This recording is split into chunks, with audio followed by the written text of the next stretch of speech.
everybody. Continuing my tour through London. Katie. It's been mid-40s and dreary and drizzly for the last week, pretty much. I feel like I'm not in Texas anymore. Doing another work commute on the Cub. Continuing my month-long Super Cub commute series. I haven't gone anywhere. Well, I take that back. I've gone once in the car with my son to go get something, but I haven't done any work commutes on anything except for the Super Cub so far this month.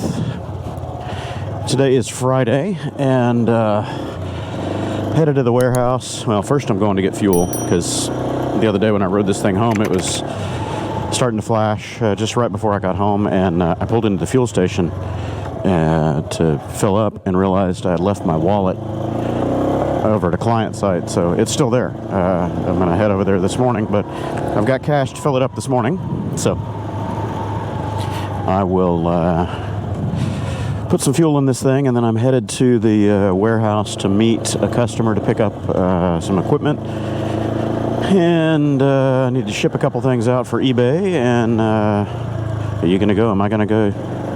I'm going to go. Thank you. I'm narrower. Yeah, selling some equipment, thinning out the equipment stash there in the warehouse, so that's a good thing. A little extra money never hurts. I'm trying to get into the editing queue. I've had a few questions about when is part 2 coming, or when is the next episode of this or that coming. I haven't had time to get into the longer episodic videos for a few weeks, but I hope to do that this weekend. Maybe tonight I can start editing some more. I'll probably be editing or releasing out of sequence because I'm just having a heck of a time with that day 3 group ride from the Birch trip. I'm afraid I'm going to have to destroy the project and recreate it from scratch because it's just not playing fair. I'm trying to use proxies, and the proxies refuse to attach, so I don't know what's going on with it. I'm stuck editing it 4K, 120 frames, plus 4 other cameras, and it's just crazy. It's brutal. So I'll maybe do day 4 of that, and then also work on my fall trip that I did with Neil. So I'll get some stuff out soon, hopefully.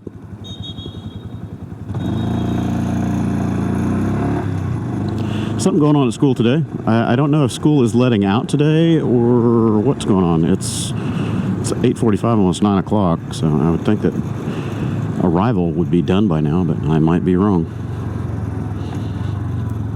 I don't even know when Thanksgiving let out for the schools is. I had presumed that it was next week, but man, maybe today's the last day. I don't know.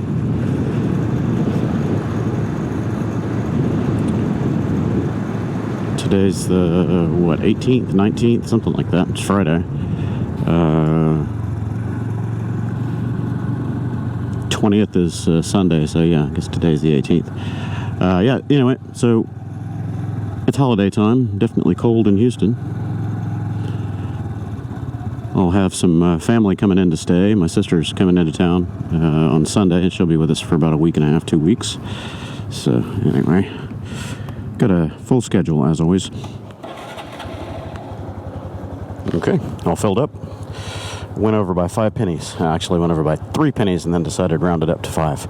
So it was full to the top of the bar at 7.1 or 0.71 gallons.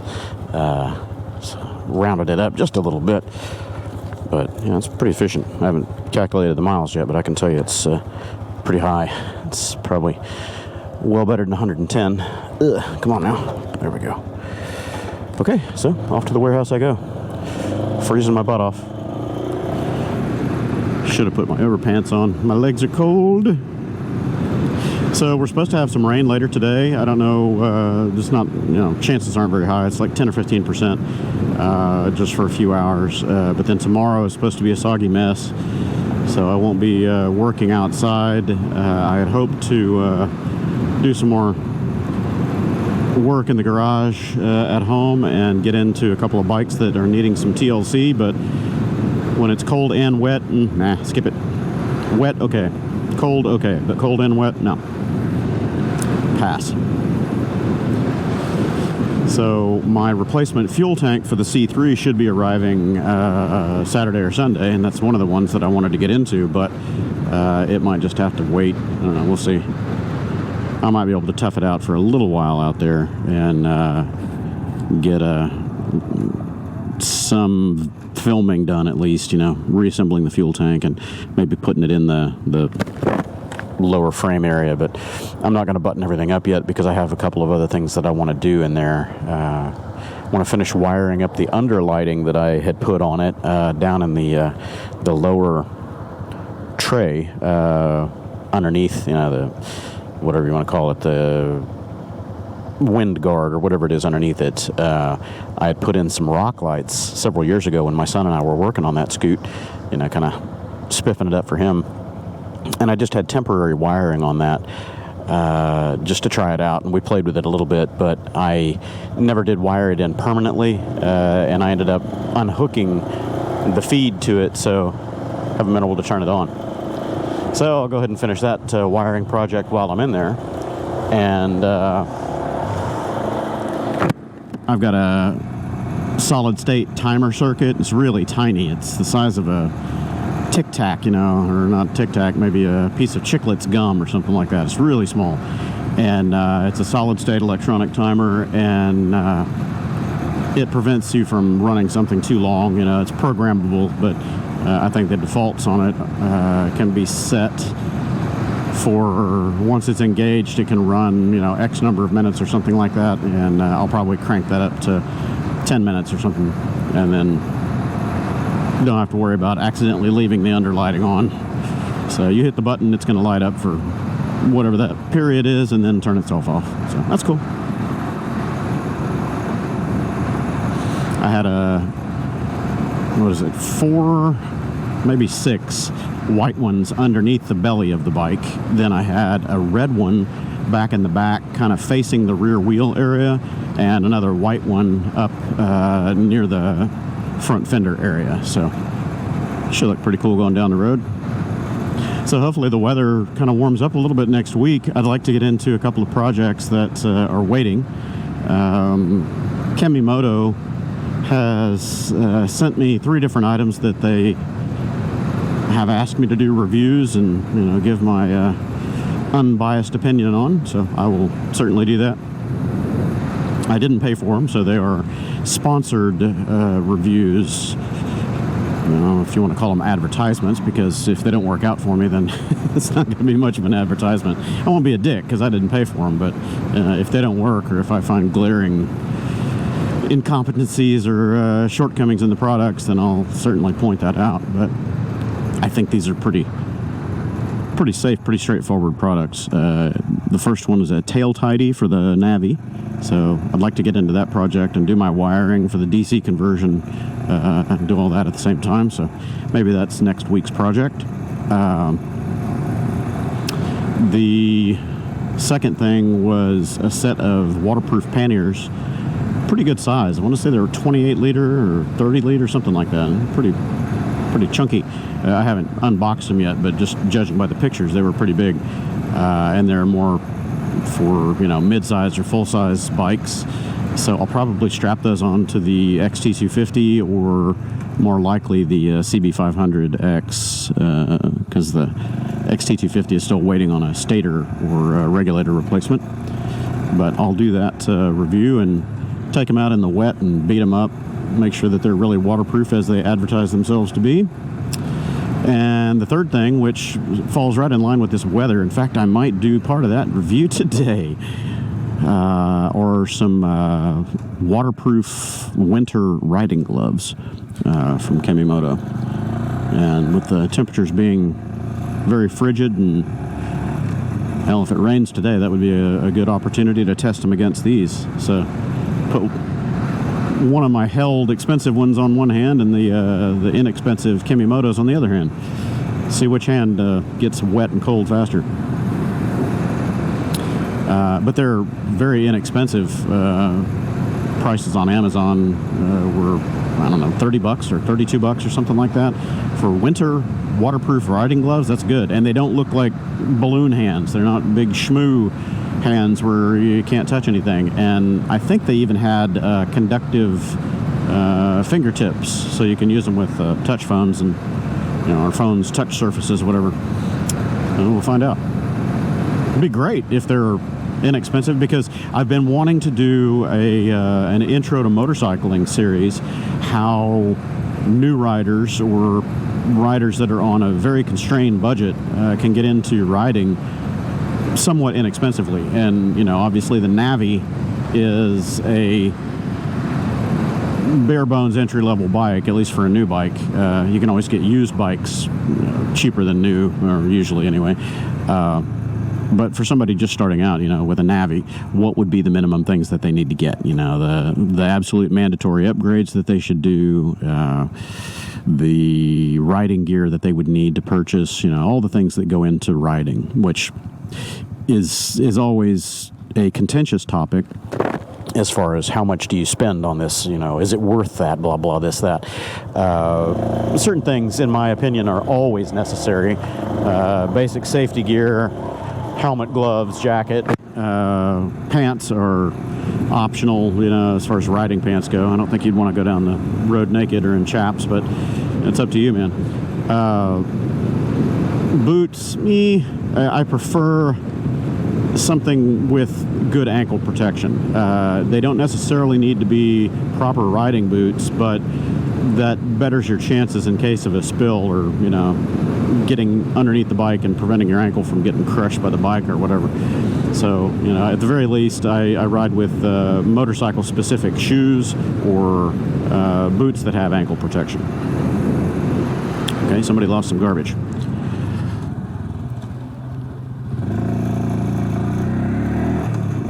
So, yeah, I mean, there's certain gear that you're just going to have if you want to be safe, especially as a new rider, because chances are you're going to make a mistake. It's just how it works.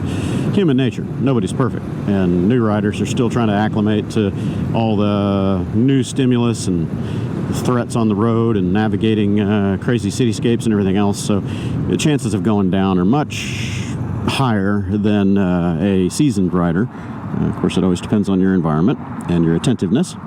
But, yeah, so like an entry-level gear review and what you could get to just get started in the sport, and then, you know, incremental upgrades along the way.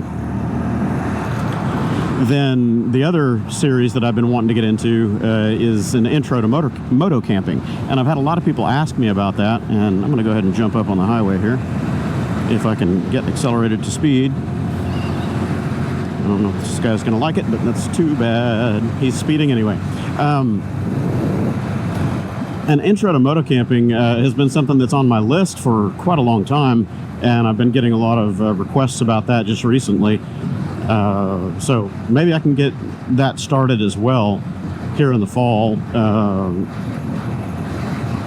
Show entry-level gear, hammock versus tent, how much you should spend or could spend to get into it relatively cheaply versus better, slightly more expensive gear, you know, upgrade the kit as you go. And that's really the thing about moto camping, motorcycling in general, but particularly moto camping, is your kit is always going to evolve a little bit over time. You know, as you wear out existing riding gear or camping gear or whatever, you replace it and you find something that works better. Smaller pack size, lighter weight, whatever it is. So it's going to evolve a little bit over time. And I've got tons and tons of things that I've upgraded out of and don't use anymore that are just sitting around. And I could probably give some good pointers on what works, what doesn't, why something didn't work. Maybe it would work in a different scenario, that sort of thing. You know, better places to spend the money. Could be fun.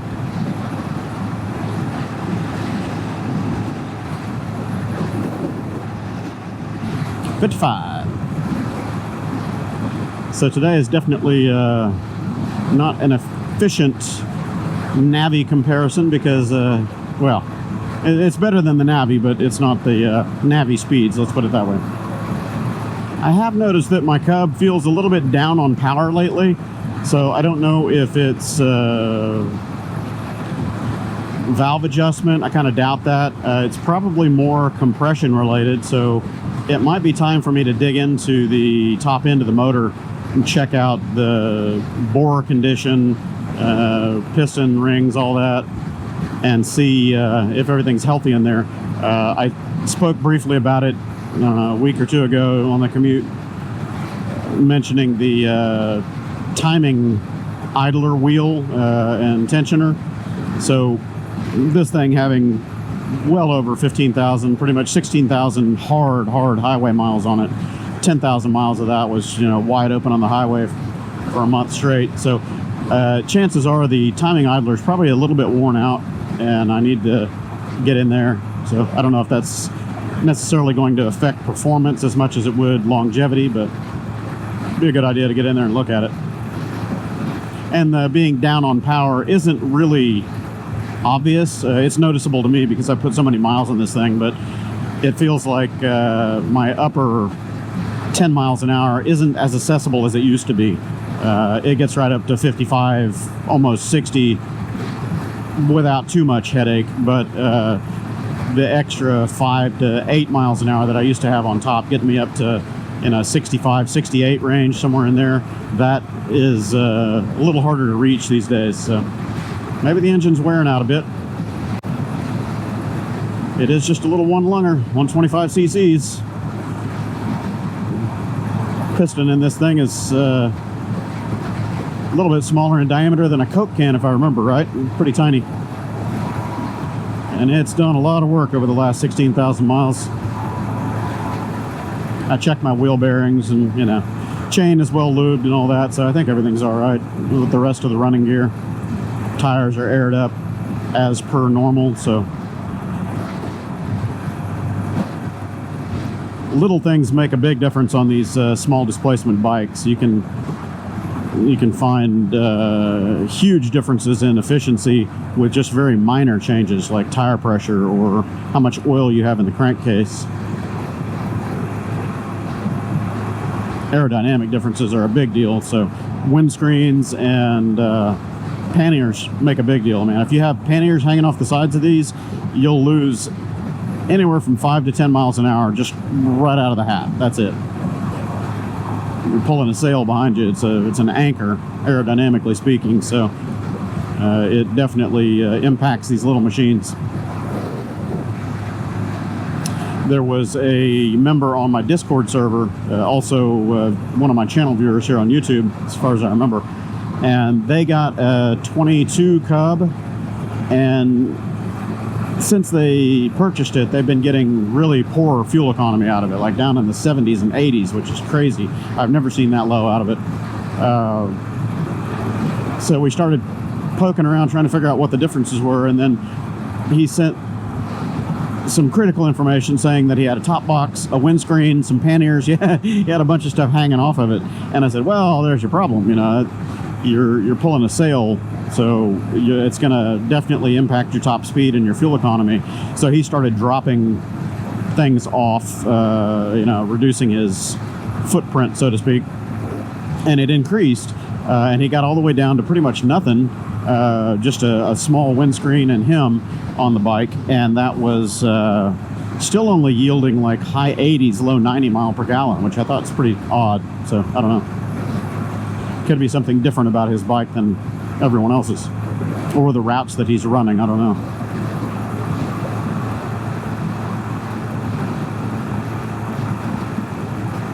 I was thoroughly impressed and surprised when I totaled up all my fuel stats after the Cannonball run and saw, my highs, lows, and the average. The average across 10,000 miles was 109.2 or 109.6 something, 109 miles to the gallon while pulling a trailer. That was the average around the country. That's insane. I think the lowest I ever got was in the mid 90s, like 94, 95 range, somewhere in there. And that was, just the long, steady uphill pulls forever going into the Rockies and stuff like that. or into real bad headwinds. So that's about as low as I've ever seen out of mine. And Adrian said that he got down into the mid to high 80s with his under the same conditions. But, you know, obviously that's pulling a trailer, a huge windscreen, all the aerodynamic load, uphill, you know, worst case scenario. I love these little machines. It would be great if it was a 150, maybe a 185. I've talked about that too. If it were close to but under the 200cc mark and was still relatively simple, you know, air cooled, air oil, relatively simple mechanically speaking. You know, don't introduce water cooling and all the ancillary bits that come with that, you know, the radiator and everything else, water pump and things that can go wrong. You know, avoid those. Stay relatively simple, moderate compression, you know, 10.5, maybe 11 to 1. Just don't get so high that you start getting into heat issues. Add a 5th gear and double the size of the fuel tank. Man, this thing would just be the cat's meow, man. Be great for commuting, touring, you name it. And I'm sure most of those things could be accomplished with aftermarket upgrades and stuff like that, but it's not a good idea. You're just probably going to sacrifice reliability running it out of its original design envelope. It would need a slightly larger block, you know, larger everything. Bottom end, you know, would have to be beefed up a bit, I would think. But it's not like Honda doesn't have the technology on the shelves. I don't know if they've ever made a flat, you know, a laydown motor like this in the 185 to 200cc range, but they've got plenty of other verticals that could probably be adapted for that. Just change the oil galleys and oiling locations and pretty much reuse the rest of everything else. Yeah, it was one of my biggest complaints and gripes about the Navi. Yeah, I understand the Navi is an absolute bottom dollar budget bike, and I can't fault it for that, but what I can fault is Honda's decision on leaving it carbureted instead of just upping the price by 150 bucks and throwing fuel injection on it. They've got the technology sitting in their parts bins. They have since, you know, early 2000s, like 2006, 2008 range, and then with 2010 they had the was it the CHX 110, whatever it is, the Elite 110 scooters. Those things were 110cc fuel injected and reliable as hammers. I cannot believe it's almost the end of November already. Thanksgiving is next Thursday. It's crazy. This year has gone fast. Faster every year. It's always speeding up.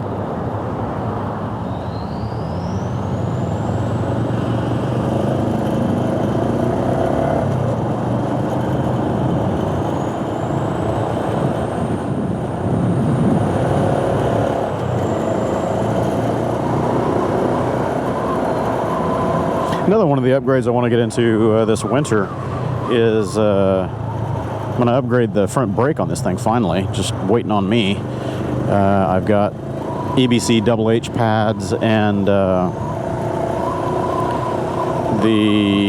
Nissan 2-piston caliper. So I need to put those on. I was kind of waiting on that project. I wanted to do it before the Cannonball and just didn't get around to it. But I was kind of waiting on that project because I would like to find a company to make some custom stainless braided lines for it, for the front, because all of the prepackaged stainless line kits are the non-ABS version for the bikes in Asia and I think Japan in particular. The existing braided line kits out there are single line. They're non-ABS. The ABS bikes are going to be split line, so you're going to have the primary line coming from the master cylinder up here on the handlebar down to a frame junction that's behind the leg shield here, and then it's hard line from there to the ABS pump and hard line out of the ABS pump back to the frame junction, and then, you know, it's a separate line on the return side obviously, and that goes down to the brake caliper.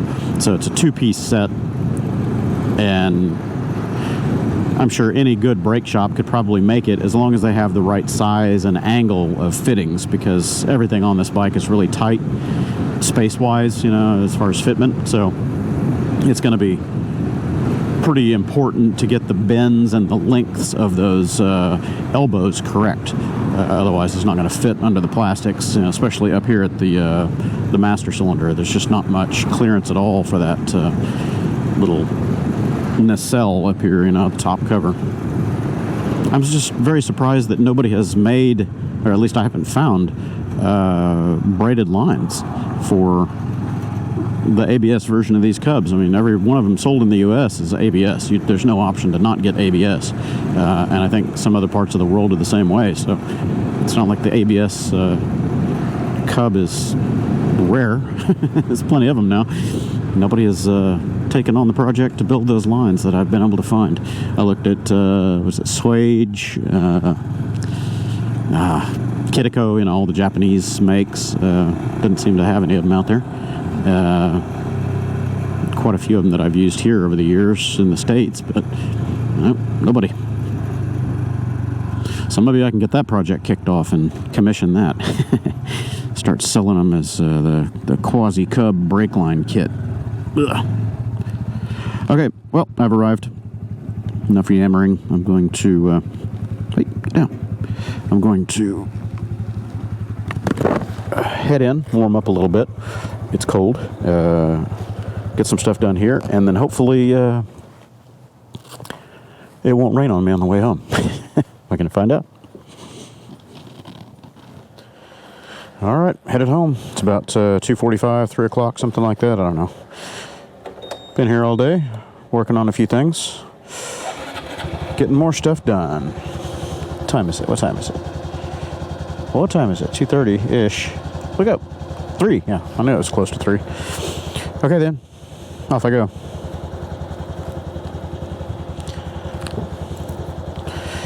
I'm kind of brain dead today. Probably not going to talk much on the way home. Can't think of anything to say other than I'm tired. Ready for it to be a weekend. I think I'm going to end up working part of the weekend, but I don't know. We'll see.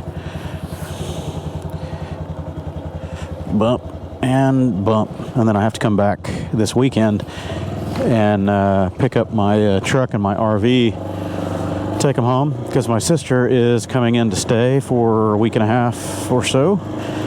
And we usually just set up the RV in the driveway as a little apartment there. She likes that, having her freedom to do whatever she wants and make noise. And she works late nights and does all kinds of crazy call center type stuff. She's a manager for a company that does retail space planning. They're in charge of doing a lot of very large store footprints and planograms and all that, and they change the zoning and the orientation of all the aisles in the stores and do all kinds of crazy stuff. And she manages big teams of people that do that, so she's up at all hours of the day and night doing weird conference calls and everything. So she likes being out there where she can do that and not worry about waking up the rest of the family.